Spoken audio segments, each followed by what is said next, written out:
नमस्कार शेतकरी मित्रांनो, शेती एक शास्त्र या यूट्यूब चॅनलमध्ये आपलं सर्वांचं सहर्ष स्वागत आहे.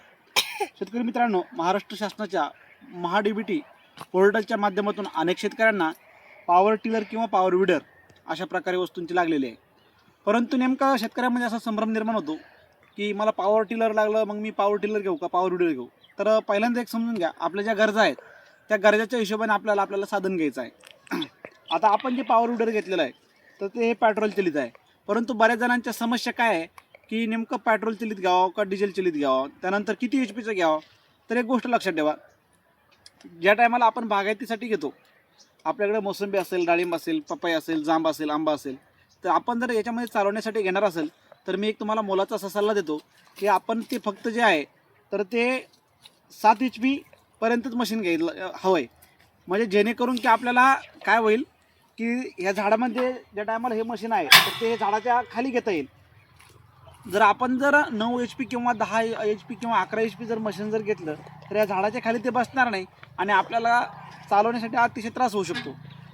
त्याच्या पलीकडे सांगतो, आपण जर भाजीपाला पिकवणारे शेतकरी असाल किंवा आपल्याला इतर कामासाठी जर घ्यायचं असेल तर आपण 9 HP घेऊ शकता.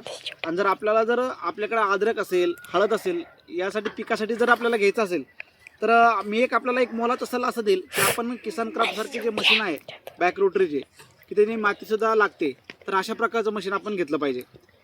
त्यानंतर मग 9 HP मशीन असेल किंवा 8 HP मशीन असेल तर हे मशीन जे आहे तर याच्यामध्ये आपल्याला चांगल्या दर्जेदार मशीन उपलब्ध असतात.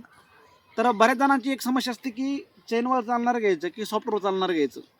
तर आता हे जे मशीन आहे तर हे चेनवर चालणार आहे. तर आपण सॉफ्टवर चालणार जर आपल्याला जर कपाशीमध्ये वखर आणायचं असेल, हे जर किंवा खाली मोकळ्या रानामध्ये वखर आणायचं असेल तर सॉफ्टवर चालणारं मशीन जे आहे तर ते अतिशय चांगलं आहे.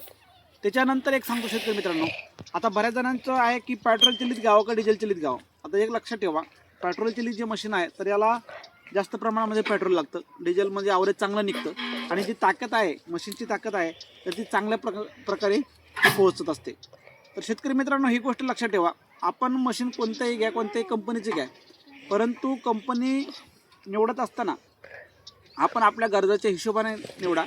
आणि एक चांगला सल्ला देतो की मशीन घेत असताना निश्चितपणाने आपण ही डिझेल चालितच घेतली पाहिजे. तर धन्यवाद. व्हिडिओ आवडला असेल तर लाईक करा, चॅनलला सबस्क्राईब करा आणि शेअर करायला विसरू नका. धन्यवाद.